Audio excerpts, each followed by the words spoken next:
Hello and welcome to study with me. आज है 4 जुलाई और देख लेते हैं आज के झारखंड के सारे इम्पोर्टेंट न्यूज़ को। तो जैसा कि जान रहे कि आज से जो है वो सावन शुरू हो गया है। तो देवघर श्रावणी मेला भी शुरू हो गया है जिसमें कि गूंज रहा है बोल बम का नारा। गुरु पूर्णिमा पर 1 लाख से अधिक भक्तों ने बाबा बैद्यनाथ की स्पर्श पूजा की। शीघ्र दर्शन कूपन लेने भक्तों की संख्या भी 4000 से अधिक रही। वहीं देखें तो गुरु पूर्णिमा के दिन से बाबा बैद्यनाथ धाम को नगरी देवघर में श्रावणी मेला शुरू हो गया। कृषि मंत्री बादल पत्रलेख ने सोमवार को झारखंड बिहार सीमा पर दुम्मा स्थित कांवरिया पथ आयोजन समारोह के दौरान पुरोहितों के वैदिक मंत्रोच्चार के साथ राजकीय श्रावण मेला 2023 का उद्घाटन किया। समारोह में मंत्री ने कहा कि 19 वर्षों बाद मलमास की वजह से श्रावणी मेला 2 माह तक चलने वाला है। इसमें 8 सोमवार हैं। 2 माह तक चलने वाला इस भव्य मेले में आने वाले कांवरियों की सुरक्षा व सुविधा का खास ख्याल रखा गया है। मेले के दौरान वीवीआईपी पूजा बंद रहेगी क्योंकि 105 किलोमीटर पैदल यात्रा कर आने वाले कांवरिया सबसे बड़े वीवीआईपी हैं। मंत्री ने कहा कि इस बार झारखंड में कांवरिया पथ पर 10 किलोमीटर तक गंगा का चिकना बालू बिछाया गया है। इससे कांवरियों को आराम मिलेगा। वहीं वासुकीनाथ तक कांवरियों के लिए भी बेहतर व्यवस्था की जा रही है। तो आज से अर्घा से जलार्पण शीघ्र दर्शन 500 रुपये में, रांची से बाबा नगरी तक की विमान यात्रा 1669 में 1469 में। सीएम ने किया सब स्टेशन व संचरण लाइन का उद्घाटन। तो ये था, आगे देखते हैं अब। पहाड़ी के पहुंच पथों की 3 शिफ्ट में सफाई व पर्याप्त लाइटिंग की व्यवस्था का निर्देश। सावन को देखते हुए सोमवार को प्रशासन शशि रंजन ने पहाड़ी मंदिर का निरीक्षण किया। उन्होंने निर्देश दिया कि सावन में यहां हजारों श्रद्धालु जल चढ़ाने के लिए आते हैं। ऐसे में पहाड़ी मंदिर के साथ साथ यहां आने वाले सभी पहुंच पथों पर सफाई अभियान 3 शिफ्ट में चलाया जाए। यहाँ रात में आने वाले श्रद्धालुओं को परेशानी नहीं हो, इसके लिए जगह जगह लाइटिंग की व्यवस्था करें। मौके पर उप प्रशासक रजनीश कुमार और सिटी मैनेजर मृत्युंजय कुमार आदि उपस्थित थे। शशि रंजन ने कहा कि ऐतिहासिक पहाड़ी मंदिर में लोग पॉलीथीन लेकर नहीं चढ़े, इसके लिए जागरूकता अभियान चलाए। साथ ही आसपास के दुकानों में पॉलीथीन जांच अभियान चलाएं। अगर यहां पॉलीथीन पाया जाता है तो ऐसे दुकानदारों से जुर्माना भी वसूलें। उन्होंने खुले में कचरा फेंकने पर रोक के लिए जगह जगह डस्टबिन भी लगाने का निर्देश दिया। प्रशासन ने निर्देश दिए पार्किंग की व्यवस्था कराएं। प्रशासन ने निर्देश दिया कि मुख्य द्वार के समीप जाम नहीं लगे, इसके लिए रास्ते में जगह जगह बैरियर लगाई जाए। पहाड़ी के आसपास में जहां भी पार्किंग स्थल है चिन्हित जगहों पर ही वाहन पार्क कराएं। सुरक्षा व ट्रैफिक की विशेष व्यवस्था भी होनी चाहिए। रविवार और सोमवार को रैपिड एक्शन पुलिस की तैनाती रहेगी। विभिन्न जगहों पर सीसीटीवी कैमरे भी लगाए जाएंगे। विभिन्न जगहों पर सीसीटीवी कैमरे लगाए जाएंगे। निगम के प्रशासन शशि रंजन पहाड़ी मंदिर परिसर का निरीक्षण करते हुए। आगे देखते हैं। बेबी देवी बनी मंत्री, मिला उत्पाद एवं मद्य निषेध। राज्य के पूर्व शिक्षा व उत्पाद मंत्री जगन्नाथ महतो के निधन के बाद उनकी पत्नी बेबी देवी को उत्पाद एवं मद्य निषेध मंत्री बनाया गया है।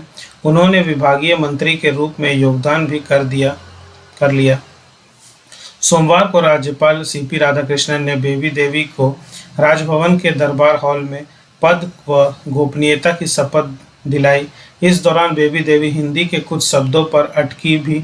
मौके पर मुख्यमंत्री हेमंत सोरेन, मंत्री चंपई सोरेन, सत्यानंद भोक्ता, बन्ना गुप्ता, हफीजुल अंसारी, सांसद महुआ मांझी, विधायक अनूप सिंह, पूर्व मंत्री बंधु तिर्की, विनोद पांडे आदि उपस्थित थे। राजभवन के गेट नंबर 1 पर काफी भीड़ होने के कारण मुख्यमंत्री हेमंत सोरेन ने राजभवन के गेट नंबर 3 से अंदर प्रवेश किया। इसी प्रकार मीडिया कर्मी गेट नंबर 1 पर मुख्यमंत्री व बेबी देवी के समारोह से लौटने पर इंतजार करते रहे, जबकि मुख्यमंत्री व मंत्री बेबी देवी गेट नंबर 3 से ही बाहर निकल गए। इधर देर शाम बेबी देवी को उत्पाद एवं मद्य निषेध विभाग का मंत्री बनाए जाने की अधिसूचना जारी की गई। इसके साथ ही स्कूली शिक्षा एवं साक्षरता विभाग का प्रभार अब मुख्यमंत्री हेमंत सोरेन के पास ही रहेगा। नाराज होकर लौट गए मंत्री मिथिलेश ठाकुर। राजभवन की ओर से दरबार हॉल में शपथ ग्रहण समारोह का आयोजन किया गया था। जगह कम होने की वजह से राजभवन द्वारा कुछ प्रमुख लोगों को ही आमंत्रण किया गया था। मंत्री मिथिलेश ठाकुर जब गेट नंबर 1 पर पहुंचे तो वह अपनी गाड़ी में बैठे आप्त सचिव सहित अन्य लोगों को भी अंदर ले जाना चाह रहे थे, लेकिन राजभवन के अधिकारियों व पुलिस ने सिर्फ मंत्री को ही अंदर जाने का अनुरोध किया। इसे लेकर बहस भी हुई और इसके बाद श्री ठाकुर नाराज होकर गेट से ही लौट गए। इस दौरान मंत्री श्री ठाकुर ने कहा कि राजभवन तानाशाही रवैया अपना रहा है। तुगलकी फरमान जारी किया गया है कि सिर्फ मंत्री ही अंदर जाएंगे। झामुमो के केंद्र प्रवक्ता मनोज पांडे भी इस समारोह के गवाह बनना चाह रहे थे, लेकिन उन्हें नहीं जाने दिया गया। स्कूली शिक्षा एवं साक्षरता विभाग अब सीएम हेमंत सोरेन के पास राजभवन के दरबार हॉल में किया गया शपथ, ठीक है, शपथ लिया गया। जगह कम होने की वजह से कुछ प्रमुख लोगों को ही किया गया था आमंत्रण। आगे देखते हैं। महालेखाकार कार्यालय मांग रहा हिसाब, खोज रहा राज्य का वित्त विभाग। सरकार के 1000 करोड़ का हिसाब नहीं मिल रहा है। राज्य सरकार के कई विभाग एडवांस लेकर पैसे का हिसाब नहीं दे रहे हैं। हिसाब नहीं देने वाले निकासी व व्यय पदाधिकारी पर राज्य सरकार की उच्च स्तरीय कमेटी ने कार्रवाई की अनुशंसा की है। राज्य में करीब 1000 करोड़ रुपए एडवांस दिए गए पैसे का हिसाब नहीं मिल रहा है। बार बार पूछने के बाद भी विभाग इन पैसों का डीसी बिल जमा नहीं कर रहा है। महालेखाकार बार बार इस पैसे का हिसाब मांग रहा है। इस कारण कमेटी में उप महालेखाकार सहित राज्य के राजस्व पार्षद के सदस्य सचिव, वित्त सचिव, कृषि सचिव और ग्रामीण विकास विभाग के सचिव को भी रखा गया है। कमेटी ने वर्ष 2021-22 में पूर्व निकाले गए एसी बिल को जमा करने की अनुशंसा कमेटी ने की है।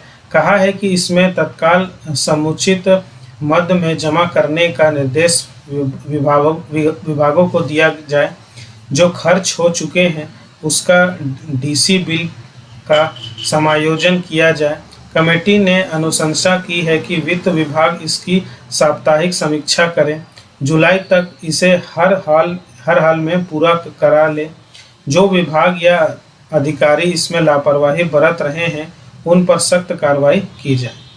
पिछले कुछ वर्षों की बकाई राशि है, ये करोड़ में है, ठीक है। 2016-17 का देखें, 2017-18 का देखें, इसी तरह 2022-23 में इतने करोड़ रुपए की राशि का जो है अभी तक बकाया दिख रहा है। तो 1 साल से ज़्यादा बिल लंबित रखने वालों पर होगी कार्रवाई, ठीक है। आगे देखते हैं। सीएम कल राज्य को सौंपेंगे 206 नई एम्बुलेंस, कई नई सेवाओं का होगा शुभारंभ। मुख्यमंत्री हेमंत सोरेन बुधवार को स्वास्थ्य सुविधाओं से जुड़ी नई योजनाओं का शुभारंभ और कई मोबाइल ऐप की लॉन्चिंग करेंगे। साथ ही राज्य को 206 नई एम्बुलेंस की सौगात देंगे। राष्ट्रीय स्वास्थ्य मिशन के नामकुम स्थित परिसर से मुख्यमंत्री हरी झंडी दिखाकर इन एम्बुलेंस को रवाना करेंगे।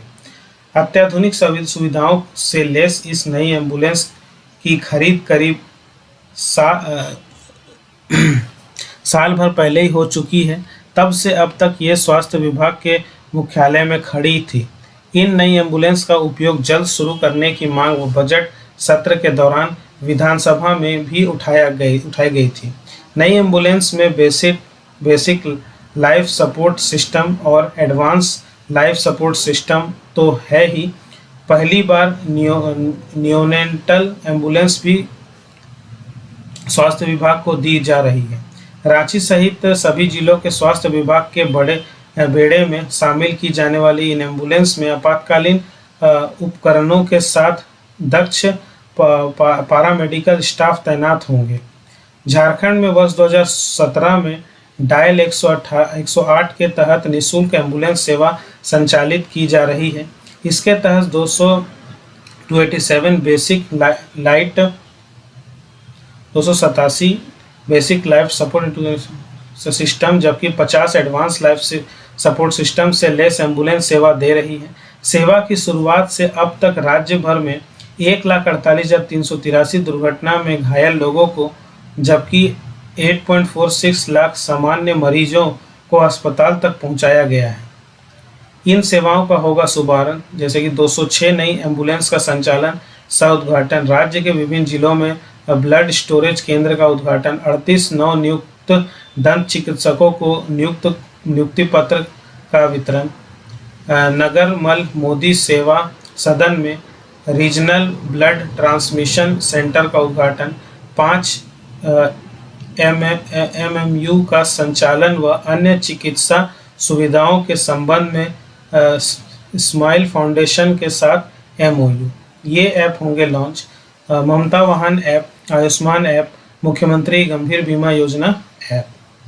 तो इस तरह से जो है होगा। आगे देखते हैं।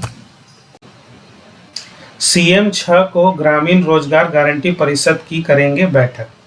मुख्यमंत्री हेमंत सोरेन की अध्यक्षता में 6 जुलाई को झारखंड राज्य ग्रामीण रोजगार गारंटी परिषद की बैठक, यानी मुख्यमंत्री हेमंत सोरेन की अध्यक्षता में 6 जुलाई को झारखंड राज्य ग्रामीण रोजगार गारंटी परिषद की बैठक दिन के 1 बजे से प्रोजेक्ट भवन सभागार में होगी।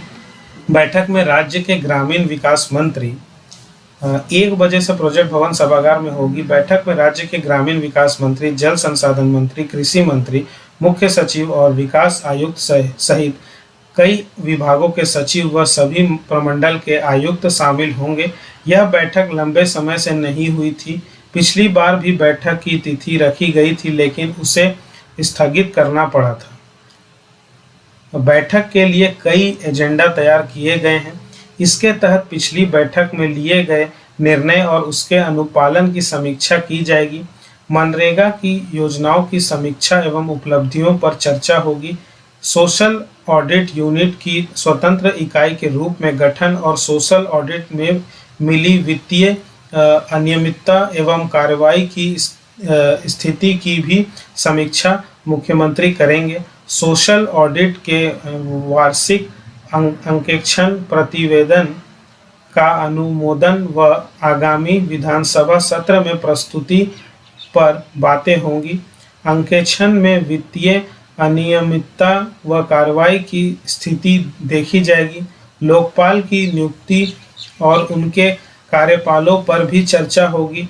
मनरेगा के तहत एरिया ऑफिसर ऐप के निरीक्षण की स्थिति भी देखी जाएगी। 3 मंत्री सहित आला अफसर और सारे आयुक्त लेंगे भाग। आगे देखते हैं। तो ये था आज का हमारा न्यूज़ सेशन। आई होप सारे न्यूज़ आपको अच्छे से समझ में आ गए होंगे। हमारा 2 न्यूज़ सेशन चलता है, एक मॉर्निंग में चलता है, एक शाम में चलता है, जिसे मैं संध्या न्यूज़ के नाम से करता हूँ, जहाँ मैं दिन भर के झारखंड के जितने भी इम्पोर्टेंट न्यूज़ होते हैं उसे मैं यहाँ कवर करता हूँ। आई होप आपको सारे जो न्यूज़ है वो अच्छे से समझ में आते हैं। तो वीडियो पसंद आता है तो वीडियो को लाइक करिए, चैनल को सब्सक्राइब करिए। सब्सक्राइब करने के साथ साथ बेल आइकन को ज़रूर दबाइए। और हमारा चैनल का 1K का टारगेट है, इसको भी अचीव कराने में आप सहयोग कीजिए। जो लोगों ने सब्सक्राइब नहीं किया वो लोग सब्सक्राइब कर लें ताकि हर एक वीडियो की नोटिफिकेशन आप तक सबसे पहले मिल सके। मिलता हूँ आपसे नेक्स्ट वीडियो में, तब तक के लिए जय हिंद।